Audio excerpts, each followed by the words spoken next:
ទៅអាចបញ្ជាក់ថាបងស្នេហ៍ស្រីលើលោកីគ្មានស្រីណាអាចផ្ទឹមបានឡើយក្នុងបេះដូងលងស្នេហ៍លើពៅ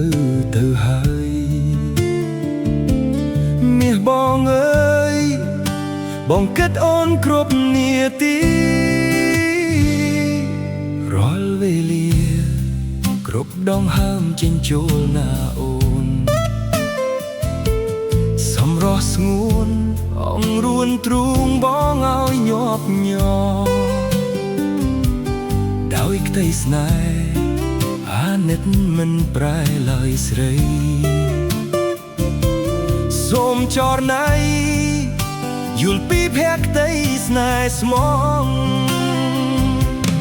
ធំឡៃស្នេហ៍បងថែដូចកែវនេត្រា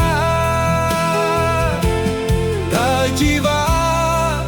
ប្រាថ្នាឲ្យបងធ្វើអ្វីទៀតបើពេលនេះយើងជួបគ្នាមិនដែលឃ្លាតពាក្យសោកសៀតអ្នកផ្សេងអូនកុំជឿគេពាក្យស្នេហាគឺជាការដែលហ៊ានវះបង់ហើយស្មោះត្រង់យល់ចិត្តគ្នាជារៀងដរាបនេះហើយជាចំឡាយឆ្លាយពីបេះដូងប្រាប់នឹមនួនថាដួងចិត្តបងយ៉ាងណា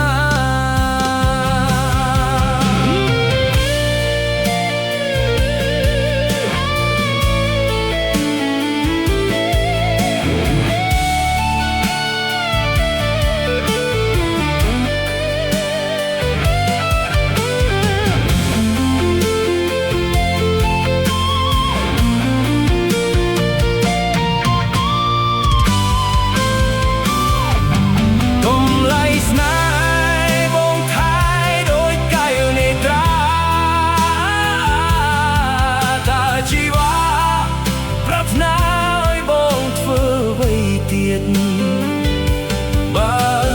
ពេលនេះយើងជួបគ្នាមិនដែលឃ្លាតពីសោកសៀតអ្នកផ្សេងអូនកុំជឿគេពាក្យស្នេហាគឺជាការដែលហ៊ានលះបង់ហើយស្មោះត្រង់